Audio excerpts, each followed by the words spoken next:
I'm a chubby girl, yet somehow I'm the class's universal crush. Whenever we play truth or dare, the boys always choose to confess to me. Because I'm the safest option, the one who puts everyone at ease, the class-approved decoy. That includes Williams, the guy I'd been secretly in love with for 3 years. He kept my name on his lips, used me to turn girls down, used me to warn girlfriends who threw tantrums. Until I heard someone ask him, "Brother Williams, aren't you afraid Angela Keller will take it seriously, afraid you won't be able to shake her off later?" Williams just shrugged it off with a smile. She won't. Chubby girls like that have the most self-awareness. They know their place. They can handle it. So when graduation came, everyone assumed I'd keep going to the same university as Williams. Until orientation day, when I got a call from him. He ground his teeth as he demanded, "Angela, where are you? Are you fucking with me?" What, can't take a joke anymore. 1 week before graduation. Someone in the private room suggested we play truth or dare again. Oh, it's the PE rep. The PE rep got picked. Come on, PE rep. Hurry up, truth or dare. Truth. Out of all the girls in our class, who do you like most? Obviously, chubby Angela. Ugh, boring. A wave of jeers rose around the room, people hollering along, chubby Angela again, again, again. Can you guys pick someone new for once? Yeah. After all, this was already the 4th boy tonight who'd admitted, out loud, that he liked me. Someone who loved watching the world burn seized the moment to tease, "So you guys, one after another, all say you like chubby Angela, did you ever ask Williams what he thinks?" The boy whose name was called was sitting right in the middle of the crowd.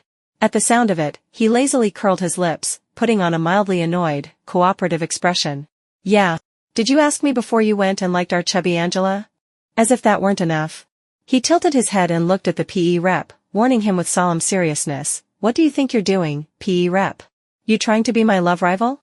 Other things I might consider letting you have. But not chubby Angela. You know that. I like our chubby Angela the most." He pronounced the words, chubby Angela, lightly, almost tenderly, with a lingering sweetness.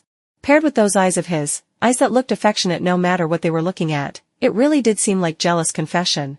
The PE rep's face flushed bright red. He waved his hands frantically. "No, no, no, how would I dare steal your woman?" The boys in the room erupted into shrieks and catcalls. The girls stared at me with open envy, like they wished they could trade places with me on the spot. For a moment, the air in the room turned so intimate it was almost suffocating. Under all those different gazes, I lifted my head, and, as always, smiled in that honest, thick-skinned way. If I didn't know myself so well. If I hadn't overheard Williams talking to someone not long ago. "Brother Williams, you don't actually like Angela Keller, do you? You believe that?" "Me? I don't. See? Even if I said it was true, nobody would believe it." The other person looked suddenly enlightened, then immediately asked, "Then aren't you afraid Angela will take it seriously and you won't be able to get rid of her later? I heard she applied to the same school as you. What if she gets into college and keeps clinging to you?" Williams didn't answer right away. He casually lit a cigarette, leaned against the wall, and slanted a look at him, smiling like it was nothing. "She won't. Chubby girls like her, they're insecure and sensitive inside. They know exactly what they are. They've got the most self-awareness. Besides, Angela likes me so much. She's terrified of making me mad. Relax, she can handle it." Otherwise, in the middle of all this cheering, I might have grown a few naive fantasies. Fantasies about some tacky cliché where a handsome guy doesn't like pretty girls, but falls for the chubby one instead. My name is Angela. Ever since I was little, I've never been quite like other girls. When everyone else was malnourished from studying hard and growing up, I always seemed to go in the opposite direction. In elementary school, because I was taller and heavier than kids my age, not only was my seat pushed to the back, and I had to stand at the end of the line, when we went on spring outings, people would actually avoid me. "Teacher, Angela is tall and fat. She must eat a lot. I don't want to be in a group with her." In middle school, because I developed early, people kept staring at me with that strange look. "Look, Angela brought her huge boobs out again. She's so embarrassing." My mom said only fat people end up like Angela. It's all just piled up flesh. Later, as we got older and entered adolescence, they finally learned to be polite. They stopped saying those things to my face, but it gradually evolved into something else. "If you look closely, Angela's actually pretty. If only she were thinner." Same. If Angela slimmed down, I'd totally chase her. As if that were some supreme compliment bestowed upon me. No one asked for my opinion. No one cared what I thought. They just slapped a label on me anyway. "Angela? Oh, you mean that chubby girl from class 3? Who would like a pig? If she got skinny, I might consider it. I mean, her boobs are huge, ha ha ha. I don't know if everyone's like me, but if it was just one or two people talking, I could pretend not to see it. But when it was a crowd, when the copycats became a pack, I couldn't help it. I'd start to panic, to wonder if something really was wrong with me. Back then, I went home and asked my mom. My mom said, "Kids your age don't know a thing about beauty." Then she abruptly redirected the whole conversation into, "Are you dating early, Angela? Otherwise why would you care about being fat or thin? I'm telling you, if you dare start dating." After she'd made enough of a scene at school with the teachers, I became the newest joke in class all over again. They guessed every day, "Who does Angela like? Who's dating Angela?" And gradually it mutated into, "Angela is your wife. No, you're Angela's husband." Those words weren't malicious on their own, but stitched together, they became a humiliation only I could see. And they didn't allow me, the person involved, to object, at all. The moment I showed even a hint of displeasure, the moment I pushed back, they'd say, "Come on, Angela, it's just a joke. Why are you taking it seriously? Can't even handle a joke, so petty. Fine, fine. We just won't play with you anymore, okay?" From a sociological perspective, a classroom is basically a miniature society. And if you don't want to become an outlier in that society, the only choice is to force yourself to fit in. So I learned to mock myself. I learned self-deprecating humor. I learned to bring up my own fatness before they could, so I could keep the last shred of dignity for myself. I blended in carefully. I lived with them through people-pleasing. On the surface, we seemed close enough. In truth, I had no real friends, no circle, no topic that belonged to me. It wasn't until Williams appeared that this fragile peace was finally broken. Williams transferred into our class in the second semester of 10th grade. The first moment he showed up, he caused a huge stir. Because he was ridiculously good-looking. Sharp features, handsome eyes and brows, long legs and tall height, he stood out like a spotlight among a bunch of underdeveloped teenage boys. Williams became a campus celebrity overnight. His desk was always stuffed with chocolate and love letters. If he walked down a hallway casually, he'd run into different girls blushing as they confessed to him. So many girls in our grade liked him. Of course I was no exception. It wasn't some profound, soul-deep love. At the beginning, it was shallow. I liked his face. After all, who doesn't like looking at something beautiful? At first, I didn't have much interaction with Williams. If you really traced it back, it was because I was tall and sat fairly close to him. So whenever there was a break between classes, some girls who'd never bothered talking to me before suddenly became warm and chatty. They'd come share their little stories with me, and when conversation ran out, they'd casually, accidentally, glance toward the seat behind and to my side. I knew they were looking at Williams, but I didn't want to expose it. For someone like me, an edge-of-the-crowd background character people were used to ignoring, this sudden attention made me strangely grateful for Williams's existence. And Williams seemed long used to those stares, and good at handling them. Because one morning during early self-study, he suddenly patted my back from behind and, without giving me a chance to refuse, shoved a large bag of assorted snack packs into my arms. Smiling warmly, he said apologetically, "I remember your name is Angela, right? These are for you. Sorry for causing you trouble lately." The snacks were stuffed into my arms so abruptly that my brain didn't catch up. While I was still stunned, Williams's deskmate picked up the thread. That boy loved fighting and causing trouble. He liked people calling him the school boss. He'd always judged me openly, and everyone always echoed him, so he'd never once thought of me as anything but a convenient joke. So he chewed his gum with a swaggering slant and went straight for the filth. "Fuck, Williams. Giving this to a pig is a waste, isn't it? Look how fat she is, let me eat it for her, heh." After that, he reached out and snatched the bag right out of my hands. So not only did the other boys not expect it, neither did I. Because ever since he transferred, Williams had gotten along with everyone so easily. No one imagined he'd turn on a dime like that. Before anyone could even react, Williams stood up, lifted his leg, and kicked the boy, chair and all, straight over. Then he warned in a low voice, "Watch your mouth. Didn't your mother teach you how to talk to a girl like a human being?" The classroom fell dead silent. And I froze too, my mind blank with shock. Because that was the first time. The very first time someone had stood up for me. And it was Williams. It almost made me believe, for a moment, that he was different from the rest. But making a scene at school still wasn't enough. After school, that self-proclaimed school boss refused to let it go. He stopped Williams outside the campus gates, and the two of them got into a fight. I don't know how the story morphed as it spread, but somewhere along the way, it turned into, the two of them had lost their minds over a girl. People asked around, trying to figure out who the heroine was, but no one ever got an answer. Someone occasionally mentioned Angela, only for everyone to laugh it off as a joke. It felt surreal to me. Williams must have won. Because early the next morning, the girls were buzzing, chirping excitedly, and every so often I'd hear words like Williams and so handsome. And then, all of a sudden, they started caring about me. Yes, caring about me.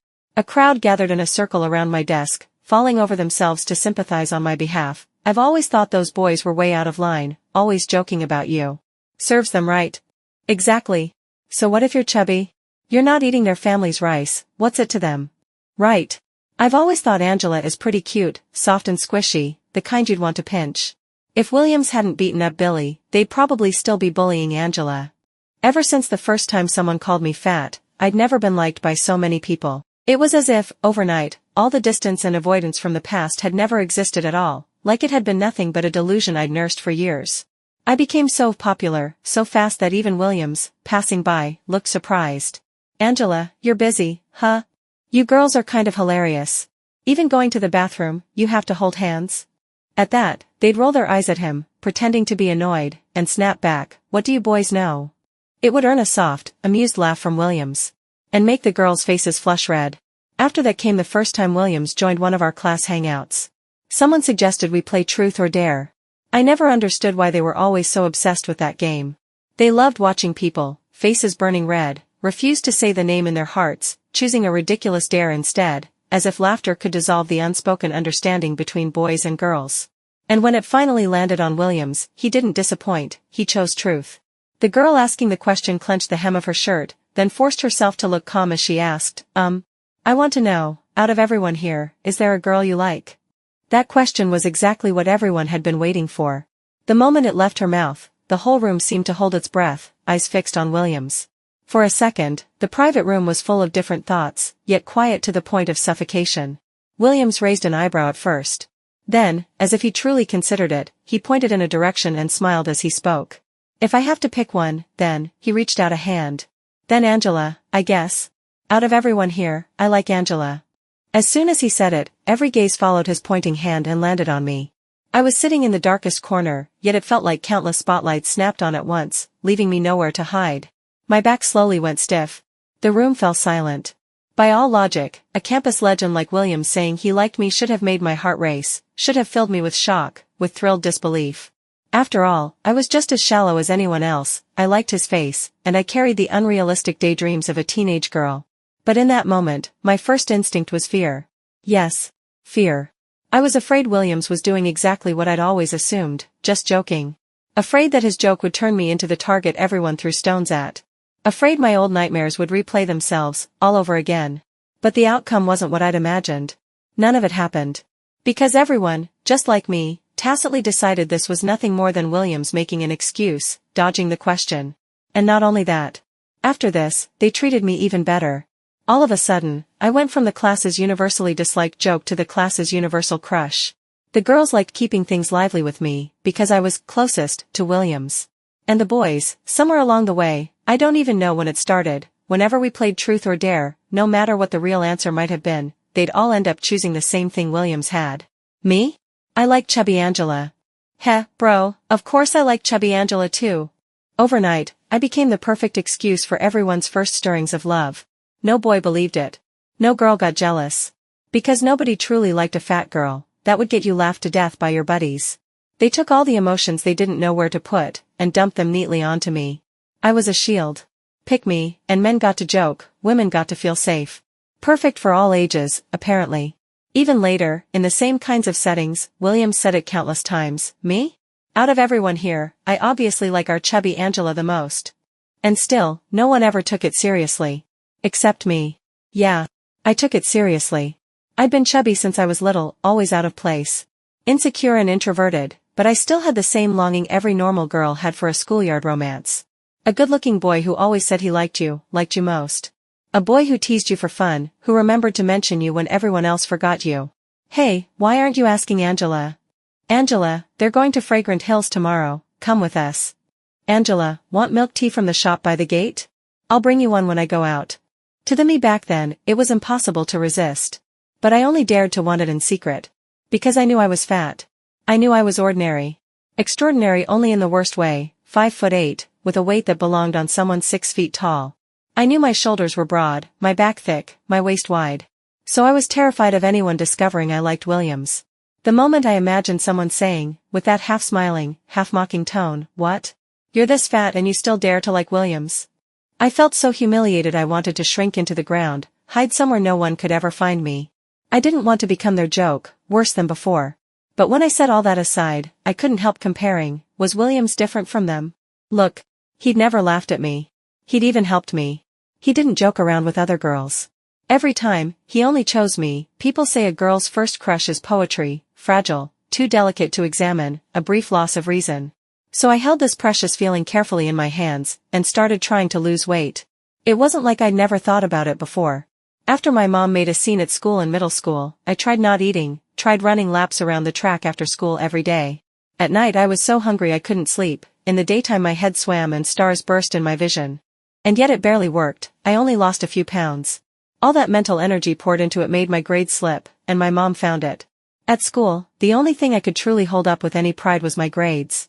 I'd always done well, but I wasn't a genius. Every result I had came from twice the effort. And my mom was strict in her expectations, strict in how she managed me. After she tore into me, I was ashamed and miserable, and I gave up the idea. The weight I'd lost rebounded, doubling back the moment I stopped. So this time, I only dared make small changes that wouldn't affect my studying. But weight loss, most of the time, boils down to eating less and moving more. And high school students under the exam system don't exactly have the right to move more, with all that extra time they don't have. I just didn't expect that my little secret would be discovered so quickly, discovered that I wasn't eating lunch. It was a group of student athletes who'd cut class that morning and suddenly came back. When they saw me alone, slumped over my desk, they laughed so loudly it was exaggerated. "No way, Chubby Angela? You've stayed in the classroom for lunch for days now, don't tell me you're dieting for Brother Williams." Even when I flushed crimson and waved my hands in a panic, trying to explain, No. I've been sick lately, I just don't have an appetite, that's why I'm not going. It only made them laugh harder, bending over and clutching their stomachs. Oh my God, dieting for love. Brother Williams is insane. Making Chubby Angela skip meals for him, ha ha ha. They only believed what they wanted to believe. And if you ask what's fastest in the world, nothing is faster than a rumor. In the span of a single lunch break, Williams came back from playing basketball outside. Just as he was about to sit down, he seemed to remember something and stopped at my desk. I lowered my head, tense, praying nothing would happen, praying I wouldn't have to live through what I dreaded most. But then I heard him call me the way he always did, gentle as ever, Chubby Angela. His voice was even and pleasant. "They said, you're losing weight for me. Don't. You're not fat. Why would you diet? And besides, I was just teasing you back then. You didn't take it seriously, did you?" That afternoon, the sunlight was actually harsh, blazing as it streamed through the window, bright enough to sting your eyes. But when it fell along the side of Williams's face, it made his smile look especially sincere, especially radiant. It was as if that Chubby Angela was nothing more than a harmless nickname he'd picked up from everyone else. But in that instant, I plunged straight into an ice-cold pit. I used every ounce of strength I had just to force my mouth into a passable smile. I didn't take it seriously. Good. That was what Williams said to me. Casual. Almost absent-minded. After he went back to his seat, he even chatted and laughed with others like nothing had happened. Every so often, he'd toss out a token defense, as if it proved something. "Didn't you hear our Chubby Angela say she's sick? Instead of caring about your classmate, you're all just standing here giggling. Hey, Jack, where's that cold medicine you had the other day? Find a couple pills for Chubby Angela. TSK, who cares if it's the right kind? Better safe than sorry." What was I supposed to do? If I had any spine, I probably would have snapped back right then and there, told Williams to stop saying things that made people misunderstand, stop doing things that made people misunderstand. If I were pretty, maybe I could have looked them all in the eye and said, "You're overthinking it. I don't even like Williams." But me, when class ended, a few girls circled around me again. "Angela, what's wrong? Do you feel awful? I'll get you some hot water, okay? Angela, I can't do this problem, can you explain it to me? Angela, it's my birthday in a couple days. Come, okay? And bring Williams too. Angela, your notebook is so cute. Can I trade you the new one I just bought? I really love this one." That notebook had Williams's name on it. A few days ago he'd said it looked too empty and insisted on adding his grand signature. I looked at all the concern and warmth in front of me. Even if it was fake. I still didn't want to go back to what my life used to be. "Sure," I said. "I'll trade with you. Here." That's how pathetic people-pleasers are. Slowly, I became the name Williams kept on the tip of his tongue. He used me to turn girls down. Sorry. I like Angela in our class. Angela? Who's that? Oh. He's actually pretty nice, then. Such a gentle way to reject you. He used me to warn a new girlfriend when she threw a tantrum. Can you stop making a fuss? Look at chubby Angela, she's never gotten angry over something this small. The girl glared at me in furious grievance. I pretended not to see. I smiled at her, simple, harmless, agreeable. And on the day we filled out our college applications, William sat behind me, bored out of his mind, tugging on the strings of my hoodie. Sigh. Chubby Angela. Why don't you apply to the same school as me? I stared at the wrong answer sheet in my hands, trying to figure out why I'd made such a stupid mistake. When I didn't respond, Williams leaned forward and half-looped an arm around my neck from behind, complaining, "What are you doing, Angela? You're totally ignoring me." Then he kept coaxing, soft and insistent, "Chubby Angela, come to see university with me. I like you so much. I really don't want to be separated from you." The people around us were so amused by how clingy he was that they almost laughed out loud. I lowered my eyes and didn't answer right away. Lately, the school had been running mock exams non-stop, and my performance had been unstable. After he noticed, Williams kept dropping those vague, half-true lines, how he wanted to go to the same university as me, how he didn't want to be apart. Besides, you might not even do well on the exam. Wouldn't it be better to stay with me? But our grades weren't even in the same universe. My goal had always been a university, an Ivy-level school. Williams's scores hovered around the line for a second-tier college. But when someone is good-looking, people forgive their flaws. When someone is ordinary, people ignore their strengths. They always said, Williams's family is rich. He doesn't need to study that hard. And everyone seemed to assume that since I liked Williams so much, since I was such an extreme love-brained girl, I would definitely apply to the same school as him. If not the same school, then at least the same city. So at the last get-together before the exam, when we were breaking up to leave, Williams curved those peach blossom eyes of his and, very deliberately in front of everyone, smiled at me with absolute certainty. "Chubby Angela, see you at C University." In the past, I would have acted shy and smiled like an idiot. But this time, I answered quickly. I nodded at him as if it were settled. Sure. It sparked a burst of stifled mockery and laughter from all sides. I dropped my eyes, indifferent, and left alone just like I always did, pretending I hadn't heard a thing. Whatever. We wouldn't see each other again anyway. Whatever. They still didn't know. Because the day after he asked about my application choices, I overheard Williams talking to someone. When he said, "She can handle it," I looked at a university on my first choice line and let out a long, easy breath. 1 week before C University started, Williams was finally dragged back home by his parents, reluctant as ever. He lay on his bed and played on his phone for a while, then, from the scraps of memory he had left, remembered he'd taken some exam months ago. Now school was about to start, and he still didn't even know his score. His parents had handled everything for him. He scrolled through his contacts, thought of something, and asked in the class group chat, "Who has our class score sheet? Send me a copy." Someone DM'd him immediately. Williams was just about to scroll when he saw Angela's name on the third line. 1580, comfortably above a university's admission cutoff. Williams's brow twitched. His heart gave an ugly little jolt of panic for no reason he could name. The person on the other end had no idea what was happening and sent a gleeful voice message. "Brother Williams, your chubby Angela is pretty impressive. I remembered she was fat and totally forgot she's actually got good grades. You were out having fun, you didn't know." Our homeroom teacher was blooming with joy, praising chubby Angela like crazy, tisk tsk. Williams cut him off cold. "Where did she apply?" "Huh? I'm asking you, which school did Angela apply to?" The other person froze. I don't know. Probably C University?" "Yeah, C University. At the get-together she said she'd see you when school starts, didn't she?" "Damn, come to think of it, what if she gets in your way in college, Brother Williams? I'm telling you." Williams didn't listen to the rest. He ended the voice message, opened his contacts, and dialed another number.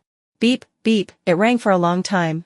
Just as Williams was getting more impatient by the second, more and more irritated, someone finally picked up. "Hello?" Hearing that familiar voice, the tight line of Williams's mouth finally loosened a little. He cleared his throat twice. "Ahem. Chubby Angela, where are you? Why'd you only pick up now?" There was a slight delay on Angela's end. After a moment, she answered, "I'm back in my hometown. The signal is bad here." Only then did Williams relax. He nodded to himself, asked a few random questions about nothing in particular. Right before hanging up, he suddenly called her again, "Chubby Angela. He narrowed his eyes and said in a low voice, "School starts in a few days. Don't be late. Been a while since I've seen you. Kind of miss you." Angela's side was quiet.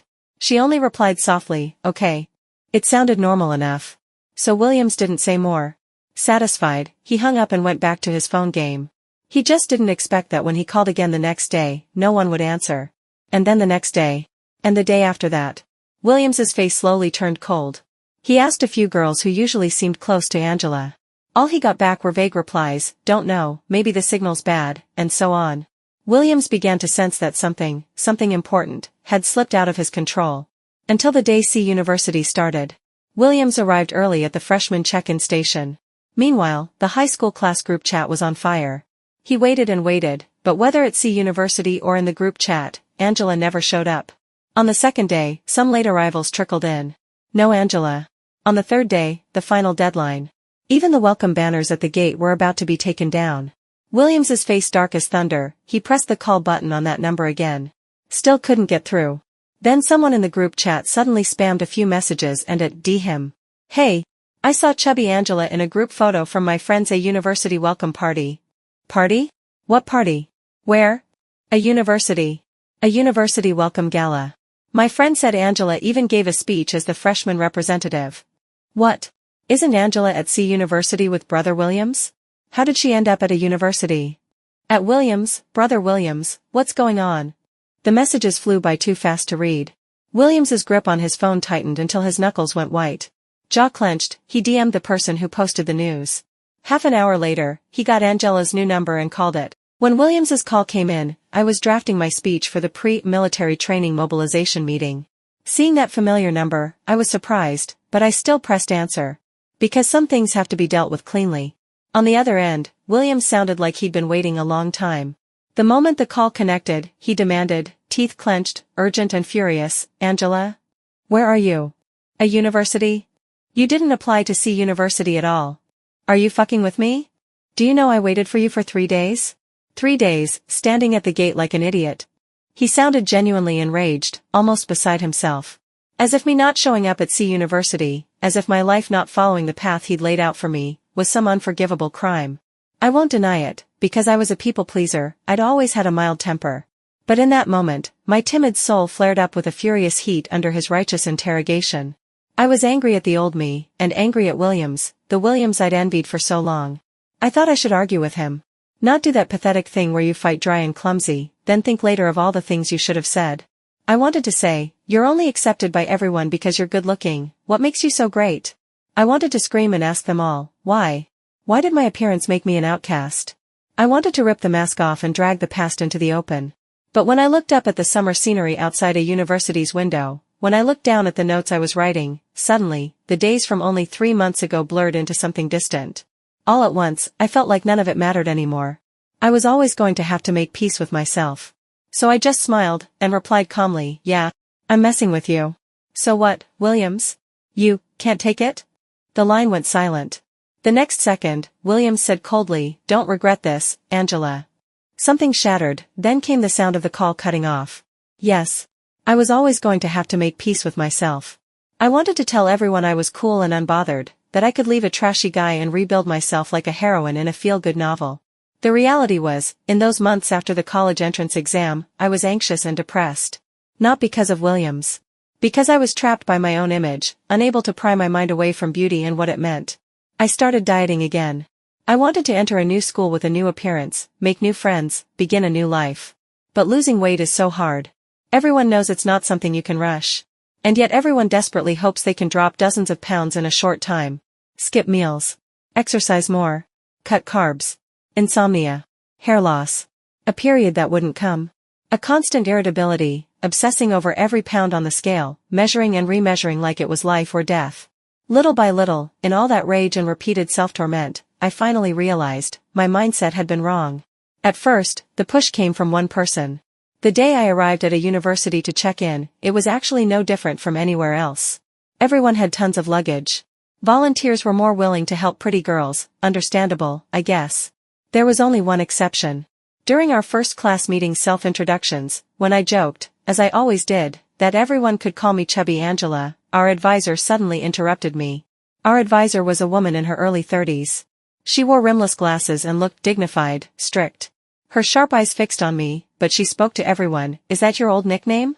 It doesn't sound nice. I don't recommend it. I think Angela is perfectly fine. She didn't elaborate, but the message was clear. Don't give classmates random nicknames for no reason. And then, she suddenly chose me to speak as a representative at the welcome gala, and to write the speech for the military training mobilization meeting. I was terrified. I went to her privately and told her I couldn't do it, that I'd never spoken on stage before, that I was afraid I wouldn't be able to complete the task. The advisor put down her pen, scanned me from head to toe once, then asked, "You can't speak?" Advisor, if you can speak, what can't you do? Students who get into a university aren't this timid. She left me speechless. And reality proved it, even if it was throwing a duck onto a perch, even if my palms were sweating and my words came out choppy and stumbling. Once I was standing on that stage, I could still show up in front of everyone. It wasn't that hard. As long as you gathered your courage, it wasn't as impossible as I'd imagined. And once there was a first time, there could be a second. I took that first step, and that became the beginning. The second influence came from my 3 roommates. At a university, the girls' dorms were all 4-person rooms. And I shared a room with the other 3 girls in our class. Except for me, every one of them was skinny. Maybe it was because college made people more mature. Maybe it was because test scores filtered out some of the nastier kinds of malice.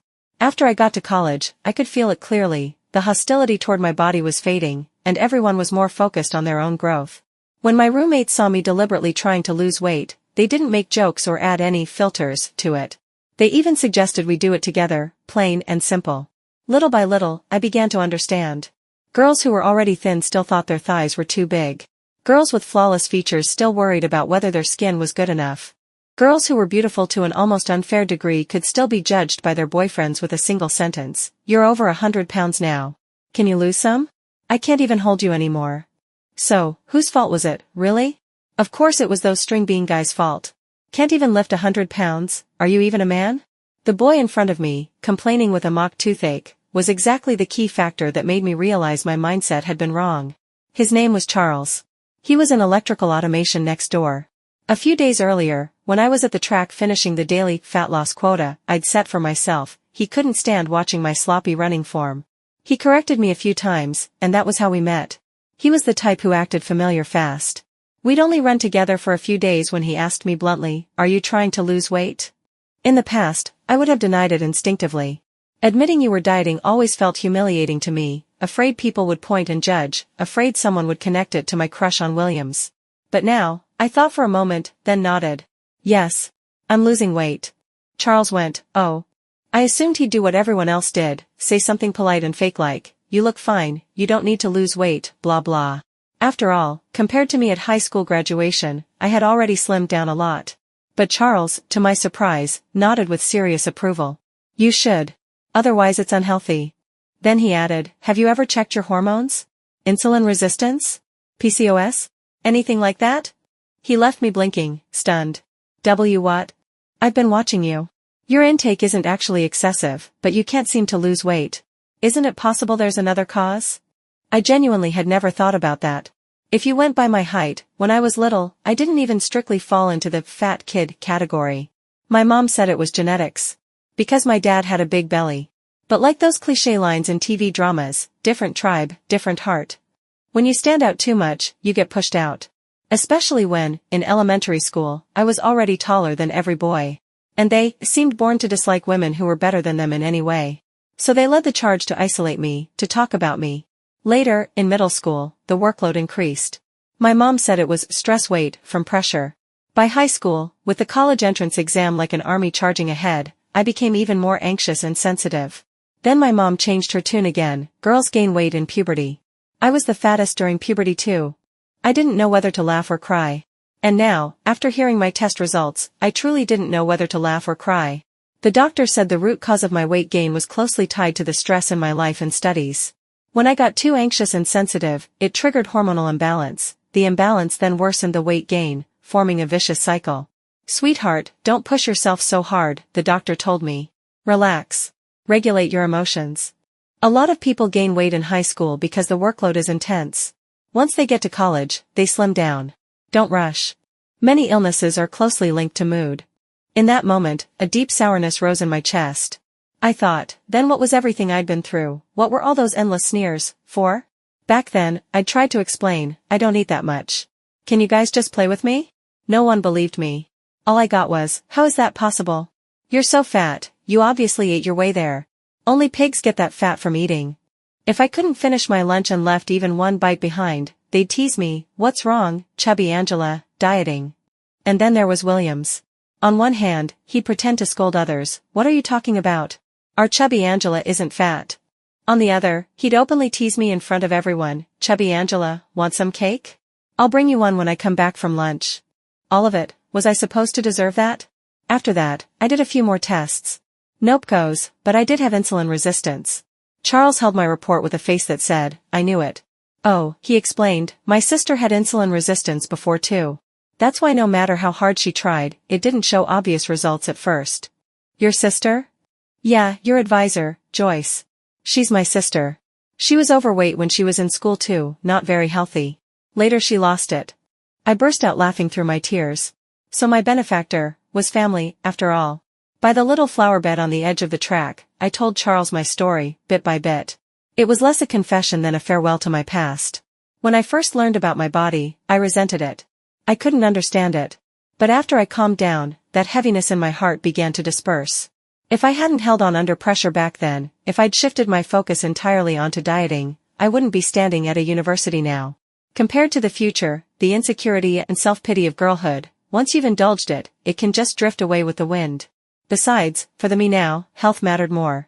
Insulin resistance wasn't serious, but it wasn't nothing, either. If I didn't get my body fat under control in time, it would affect my blood sugar, and it could even trigger PCOS. In that moment, something in me clicked. I had to make peace with my past self. I didn't need to serve the altar of beauty just to earn a different attitude from other people. I started to shift my mindset. While taking medication to regulate my insulin resistance, I trained every day under Charles's guidance, combining cardio with strength work effectively, focusing on lowering my body fat percentage and reaching a healthy range. I kept at it for 3 months. Then, on an ordinary weekend, Williams suddenly showed up.